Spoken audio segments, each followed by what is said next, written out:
We're going to go to Genesis chapter 1, verses 24 through 31, and it's on page 1 and 2 of the Old Testament Pew Bible. Good place to start, page 1 and 2. And God said, "Let the earth bring forth living creatures of every kind, cattle and creeping things and wild animals of the earth of every kind." And it was so. And God made the wild animals of the earth of every kind, and the cattle of every kind, and everything that creeps upon the ground of every kind. And God saw that it was good.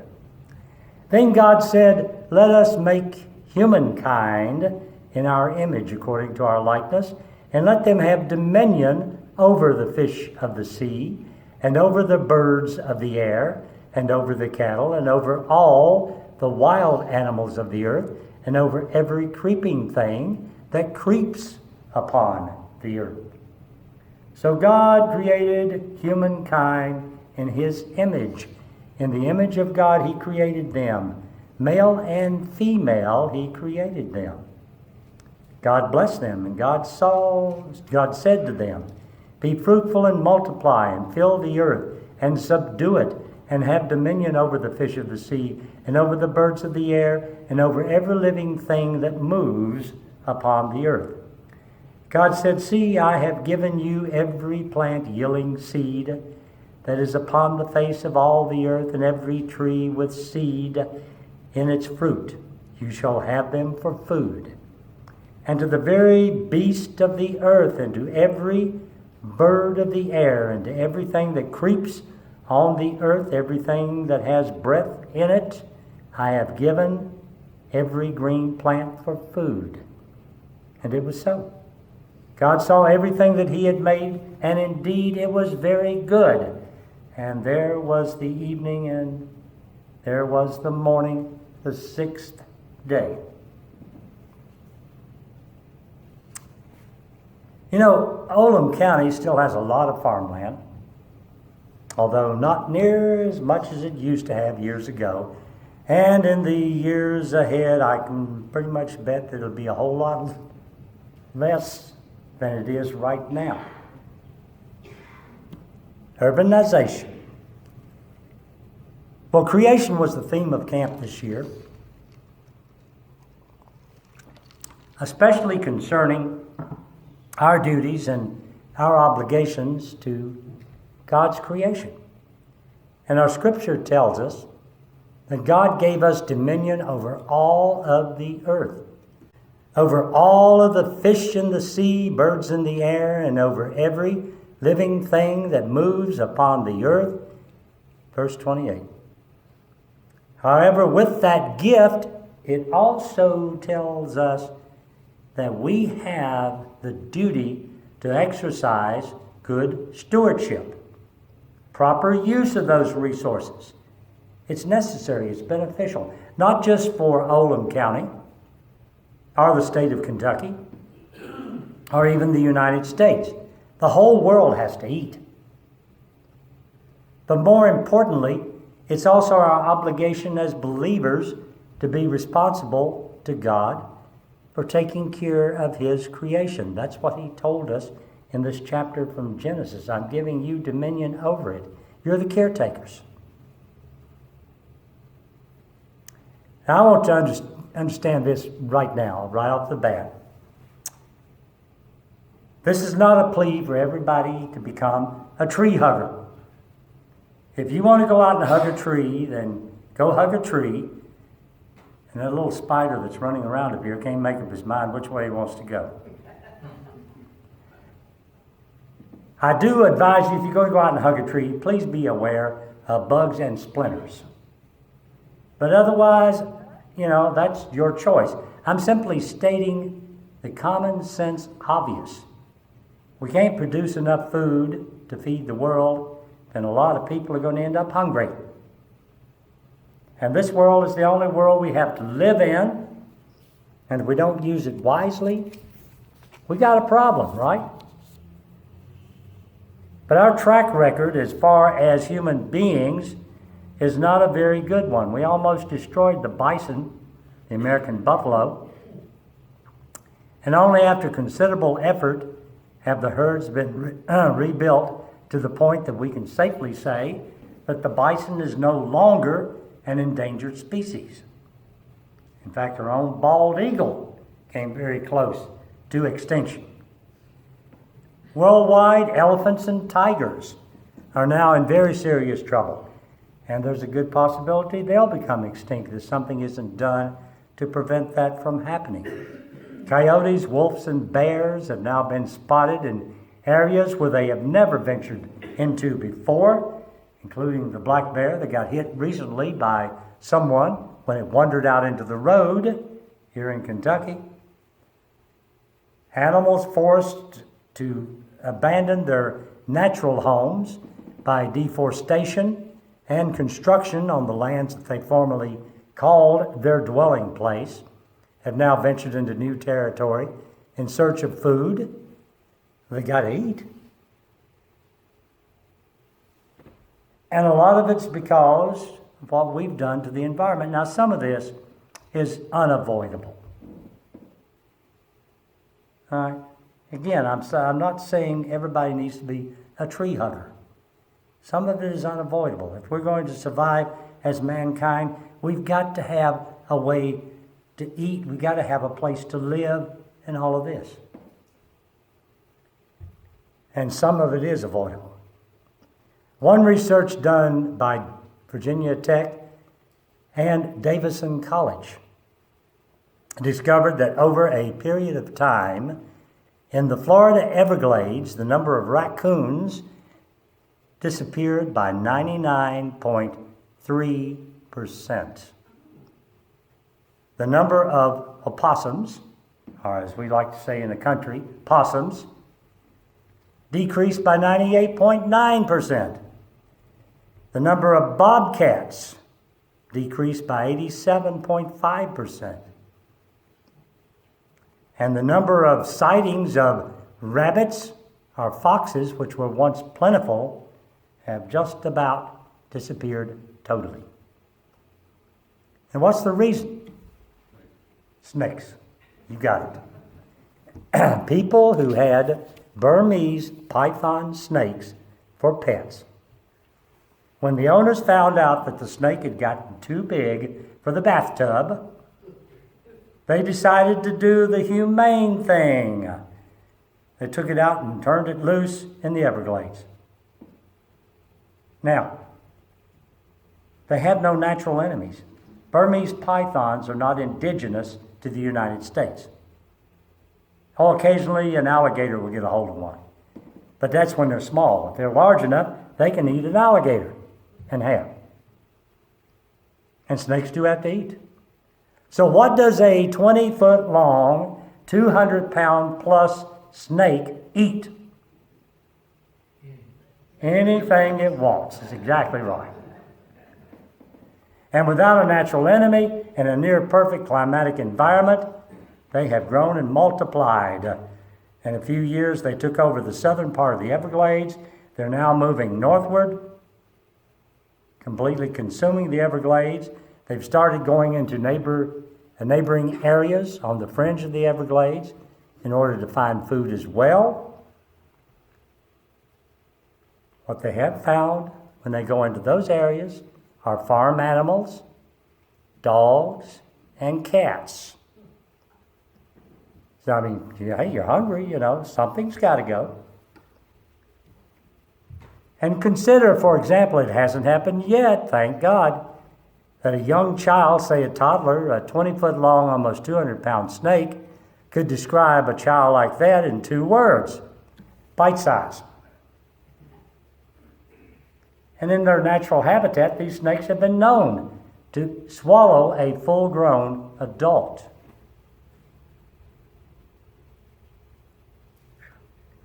The Florida Wildlife Commission is so concerned, you can now obtain a permit to go into the Everglades and hunt pythons. In fact, from July the 9th to July the 18th of this year, there is a contest offering a prize for the people who can catch the most pythons, $2,500, and a $1,500 prize for those who can catch the largest. Special. Now, before everybody heads out of here to Florida to go snake hunting, just remember the church when you collect your prize money. But you know, we don't have to go to Florida. And now the little rascal's crawling over my sermon and determined, I hope he finds a home. You don't have to go to Florida to find something very similar to this. Farmers in Oldham County and elsewhere in the eastern part of the United States contend with something called the English starling, and the damage those things can do to crop, especially corn crop. And English starlings are obviously not indigenous to North America. They were brought here as potential game birds from England, and they have multiplied immensely. But we got the British back. We took care of that. The red squirrel, which was hunted in Britain for many, many years, somebody got the idea they wanted to bring in their larger gray squirrel cousin from the States. Now, the gray squirrel, which you know I love dearly,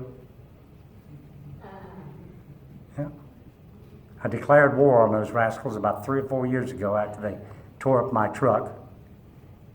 The gray squirrels are highly aggressive and very territorial and highly destructive. And they have pretty much done away with the red squirrels.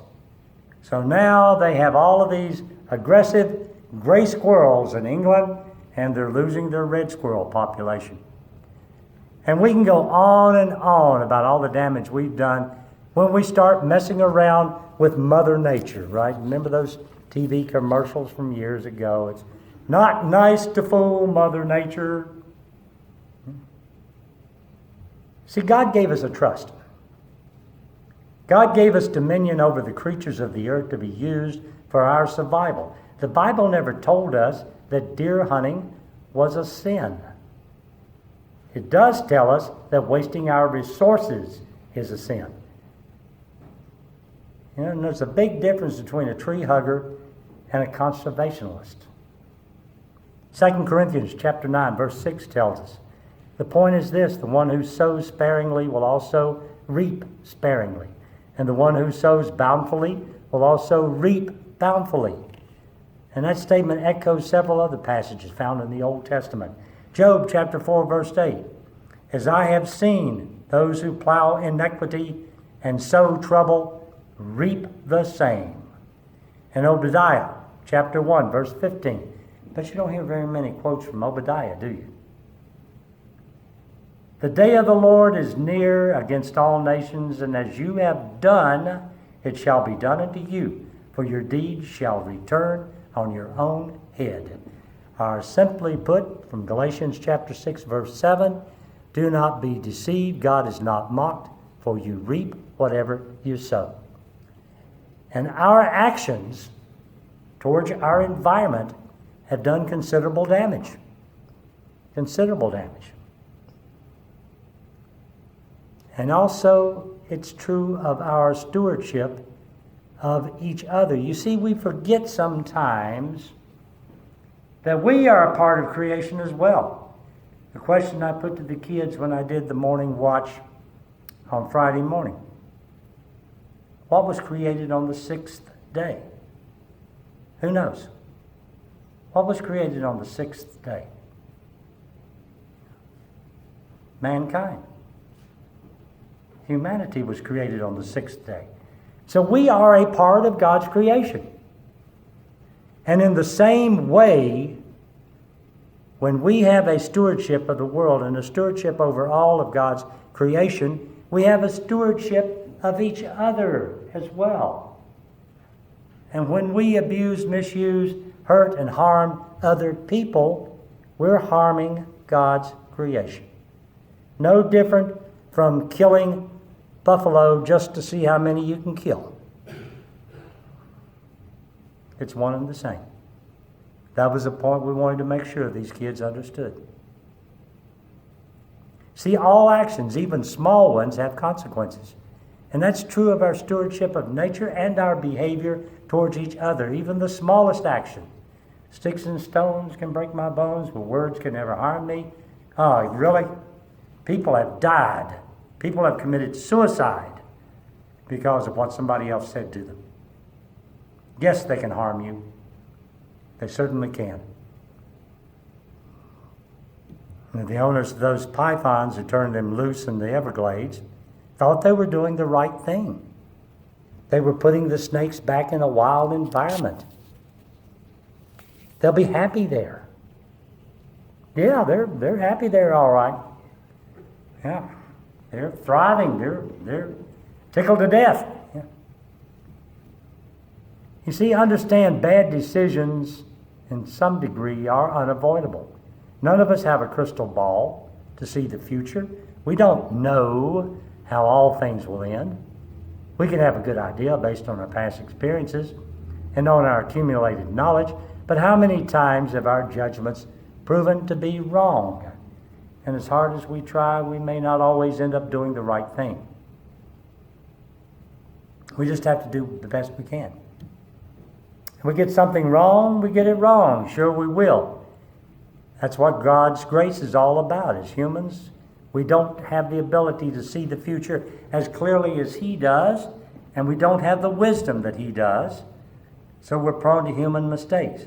That's why we have God's plan of salvation.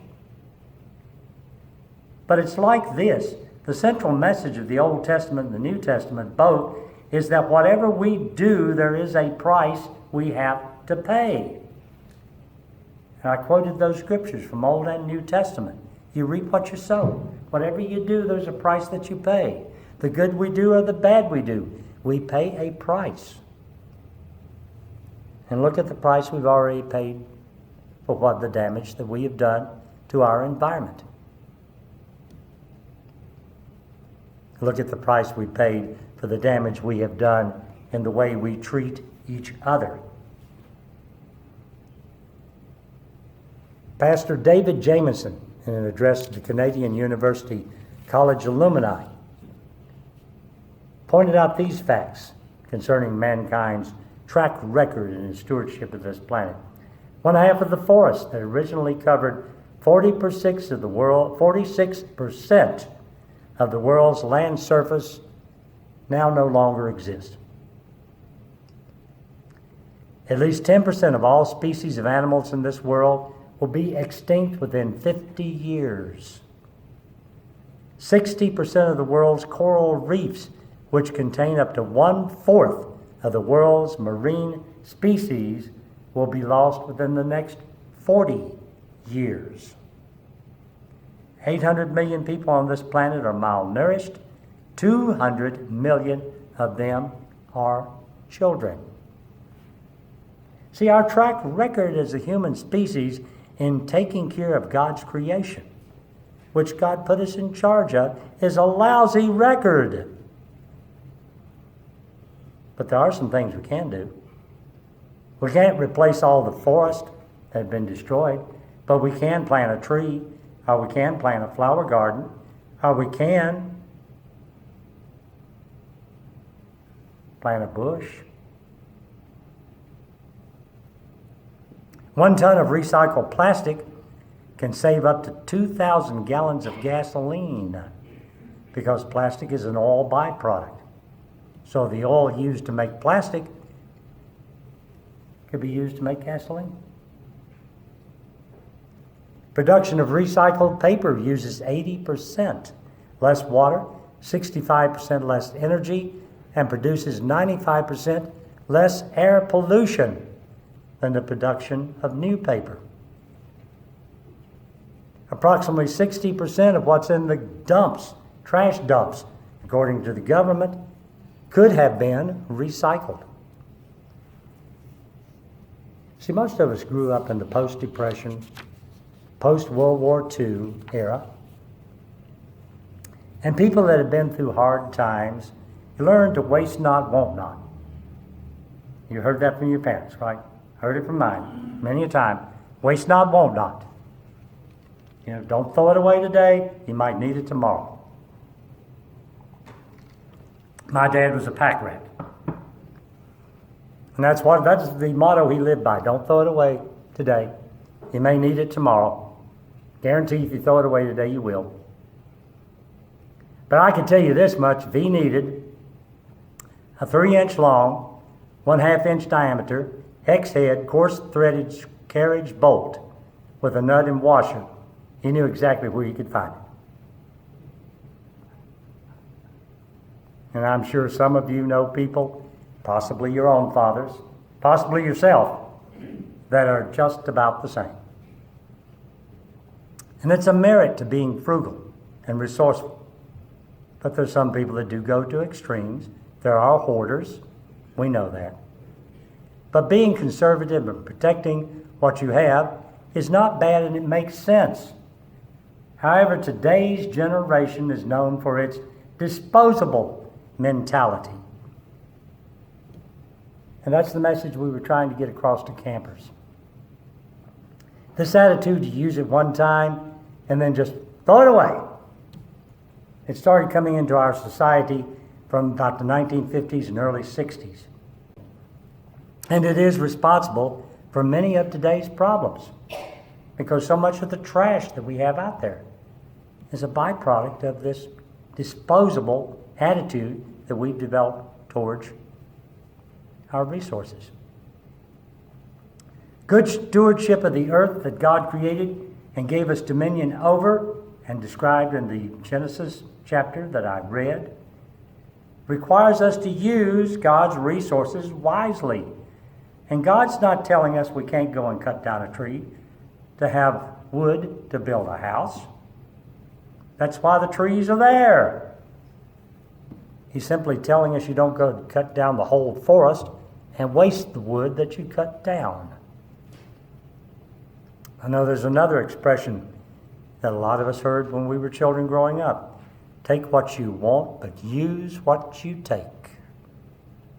You know that you sit down at the table to eat and get what you want, but whatever you put on your plate, you eat. Problem comes when people get greedy and they want to take whatever they can get, whether they need it or not. Whether they're going to use it or not, they're still going to take it. And our scripture read, into every beast of the earth, and to every bird of the air, and to everything that creeps on the earth, everything that has breath of life, I have given every green plant for food. And so it was. God saw everything that he had made, and indeed it was very good. And that was the evening, and there was the morning of the 6th day, verses 30 and 31. The key here is God saw everything that he had made was good. And then he said, I'm going to give you, mankind, dominion over that. Use it wisely. And when we waste God's resources, what if you need those resources later? What if someone else needs those resources later? It kind of reminds you of the golden rule, doesn't it? Do unto others, you'd have them do unto you. You waste something, maybe somebody else needs it. Yeah. See, there's the answer to ecological and social problems in our society today. To be more respectful of both God's creation and more respectful of our responsibilities to others as human beings. And it's very simple. It's the Christian message. It's a very simple message. You know, we try to make it very simple for 4th and 5th graders so they can get the idea. And for the life of me, I can't figure out why anyone would ever want a house pet that can grow to over 20 feet in length, weigh over 200 pounds, lays between 60 and 100 eggs a year, and has been known to eat people.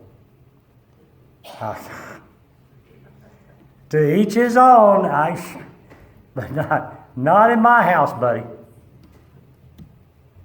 And then these same people think that they're doing the humane thing by taking this out to the nearest pond, river, or lake and let it go free. See, we need to realize the damage that we do to God's creation when we do harm to His gift that He has given us as humans. The gift of this earth, the gift of the air, the gift of the water, the gift of the trees, of the plants, and the gift of other human beings, because we are a part of His creation. And until somebody opens up a colony on Mars, we're stuck here. And the choices that we make now, both in our spiritual life and our social life, either good or bad, will come back to get us in some form or fashion later on. If we pollute the waters, sooner or later, somebody's going to need to take a drink. And what are you going to drink? A good, healthy respect for God's creation and for His intention, that we have dominion over it, that we be good stewards, is absolutely necessary for our existence. It's not just a Christian message. It's a universal message. The Old and New Testament tells us we shall always, in everything that we do, reap what we sow. There is always a payback for our actions. And God gave mankind an awesome responsibility when He gave us dominion over His creation. And the challenge to respect His creation is the central message of the Bible. To respect God's creation. All of God's creation. Not just the earth, but humankind as well. And that's really what the Bible is telling us from one cover to another. Having respect for all of what God has created and given to us is what pleases God. And that was the message that we took to these kids this summer at summer camp. Amen.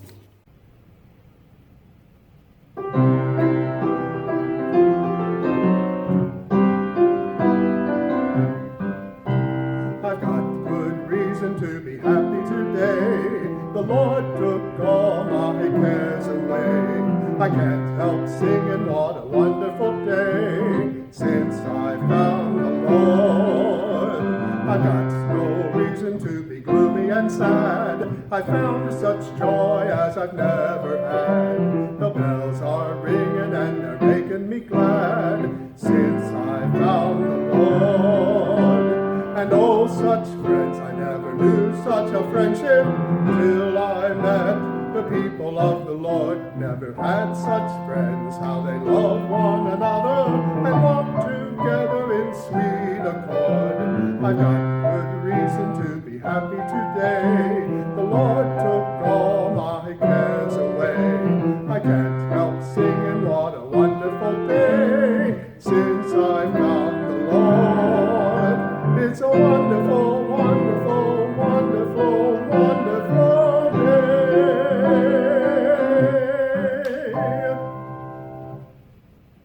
A man turned to his doctor after having been given the bad news. He knew that his doctor was a practicing Christian, and he admitted to him that he wasn't, and he was afraid to die. And he asked the doctor, "What is it like on the other side?" And the doctor replied, "I don't know. In fact, I don't really think anybody knows other than God and Jesus, and perhaps those who have gone on before us, what's on the other side." And the man said to the doctor, "But you're a Christian and you don't know?" And as they were talking, they could hear the sound of a whining and scratching noise From the other side of the door, the man had brought his dog with him to the visit to the office, and the dog obediently had remained outside the door. But apparently the dog was now sensing that something wasn't exactly right. The doctor goes over and opens the door, and without hesitation, the dog sprang into the room, went straight to his master. Then turning to the patient, the doctor said, "See how that dog came to you? Has he ever been in this room before? Did he know what was on the other side of that door?" Obviously not, either one. But he knew that his master was on the other side. And that was all he really needed to know. And as soon as the door was open, he ran into that room without fear, because he knew his master was there. And the doctor continued to say, "I don't know what's on the other side, but I know the master is there." And that is all I need to know. As we partake of this bread and cup, as a reminder, remember, the master is there. That is all we need to know. Amen.